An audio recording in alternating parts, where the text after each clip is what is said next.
কাছে সেন্টার পয়েন্টে কেন ভাই ওরা আন্দোলন করে নাই, ওরা রাস্তায় ছিল না, ওদের জানার অধিকার নাই। প্রতিটা মানুষ সমন্বয়ক, যারা বাধ্যতা করে সবাই সমন্বয়ক। আমাদের কোনো আমি একা কিছু না। আমরা যে যতটুকু মনে করতেছি ভিতরে একটা সিন্ডিকেট বা একটা আগে থেকে প্রি প্ল্যান চলতেছে, নাহলে এসে দেখি সব কিছু রেডি, যেন সে আহত তাকে বসতে দিচ্ছে না, বলছে তুমি পিছনে দাঁড়াও, বলে আমি ওর সাথে আসছি। আমরা আসছি প্রায় 18 জন এখানে, আমরা আর এর আগে আরো 30 জনের মধ্যে ঢুকছে। কারা সমন্বয়ক বলছে? যে সমন্বয়ক তাকে বললাম যে আপনি কি আহত, সে বললো সে আহত পায়ে গেছে, কোনো প্রমাণ দেখাইতে পারতেছে না। আর সে কিভাবে সমন্বয়ক দাবি করে? যারা আহতের কোনো সমন্বয়, সবাই তো আহত ভাই, আহতের আবার কিছু সমন্বয়?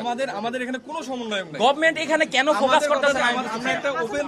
আমরা একটা ওপেন ডিসকাশন চাচ্ছি, একটা ক্লিয়ার মেসেজ চাচ্ছি। Thank you. যে আমাদের 7 দিন এক মাসের মধ্যে আমাদের এটা আমরা ক্লিয়ার করে তিনটা দেওয়া হবে। জিনিসই চাচ্ছি: আহতদের চিকিৎসা, পুনর্বাসন, পূর্ণাঙ্গ মূল্যায়ন। যে তিনটা বিষয় নিয়ে এখানে আসা, অথচ আমরা এসে দেখি আগে থেকে ফুল সেটআপ রেডি করে রাখা। কি মনে হচ্ছে কেন এরকম হচ্ছে? এটা কারা? এটা তো আপনাদের বা জনগণ তারা সবাই জানে এটা কারা হতে পারে বা কিভাবে হতে পারে। আপনারা এটা খুঁটিয়ে দেখেন, আপনারা কেন এটা? কিন্তু আমরা মনে করছি যে আমরা যে যতটুকু মনে করতেছি ভিতরে একটা সিন্ডিকেট বা একটা আগে থেকে প্রি প্ল্যান চলতেছে, নাহলে এসে দেখি সব কিছু রেডি, যেন সে আহত তাকে বসতে দিচ্ছে না, বলছে তুমি পিছিয়ে দাঁড়াও।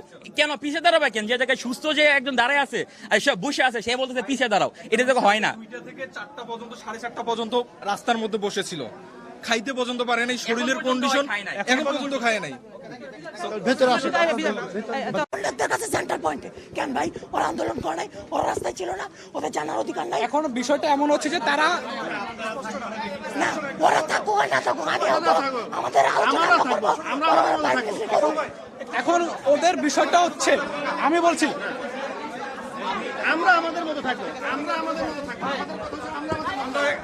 আচ্ছা এখানে যে সমস্যা, হ্যাঁ জি, এটাই আমার কথা। আমরা সবার জন্য আসছি এখানে, আমার জন্য আমি আসি না। ভাই আমরা আহত হিসেবে এখানে কথা বলতে আসছি, সবাই আহত। ওনারা আমরা একটা মানববন্ধন করছিলাম, আমি দায়িত্ব নিয়ে মানববন্ধন করছিলাম শহীদ পরিবার ও আহতদের নিয়ে, এবং সংবাদ সম্মেলন করছিলাম। ওইটা একটা পুরাতন 7 দফা একটা দাবি ছিল। ওই দাবির কাগজটা তারা দেখছে, ওখানে সমন্বয়ক ছিল। আমি যে কথা বলবো মিডিয়ায়, কি পরিচয়ের কথা বলবো আহতদের, ওখানে সমন্বয়ক ছিল। ওই কাগজের নিচে দেখা এরা ক্ষিপ্ত হয়ে গেছে। এটা তো আমরা তো সে আমাদের দাবি আলোচনা করতে, এখন যদি এরা ভুল বোঝাবুঝি করে ক্ষিপ্ত হয়ে গেছে যে এটা তো সমন্বয়ক না। সমন্বয়ক আমি মিডিয়ার সামনে কথা বলার সময় ওই সময় সমন্বয়ক ছিল। এইটা তো আমরা এখনো পর্যন্ত কোনো জায়গায় আলোচনা করি না, এখানে আলোচনা করি না। এই দাবির নিচে এনে আমি বলছি আমি কি লিখবো, ওনারা বলে যে হয়তো আহ্বায়ক লেখেন বা কি লেখেন, সমন্বয়ক লেখেন না। আমি বলছিলাম সমন্বয়ক তো যেহেতু মিডিয়ার কাছে দিয়ে দিছি, ওইটা থাকুক, এটা পরেও চেঞ্জ করবো। আর আমরা আজকে এই দাবিগুলো নিয়ে আলোচনা করতে আসছি আমাদের। কিন্তু আমি প্রতিটা মানুষ সমন্বয়ক, যারা বাধ্যতা করে সবাই সমন্বয়ক। আমাদের কোনো আমি একা কিছু না। আমি ওনাদেরকে মধুর ক্যান্টিনে ওনাদের সাথে দেখা হয়েছিল, ওই সময় আমি তাদেরকে ক্লিয়ার করছি যে ভাই আপনারা রক্তিম জুলাই আপনারা কাজ করতেছেন, করেন, সবাই সবার জায়গাতে করেন, যেন আমাদের আহতদের শহীদ পরিবারের যেন উপকার হয়।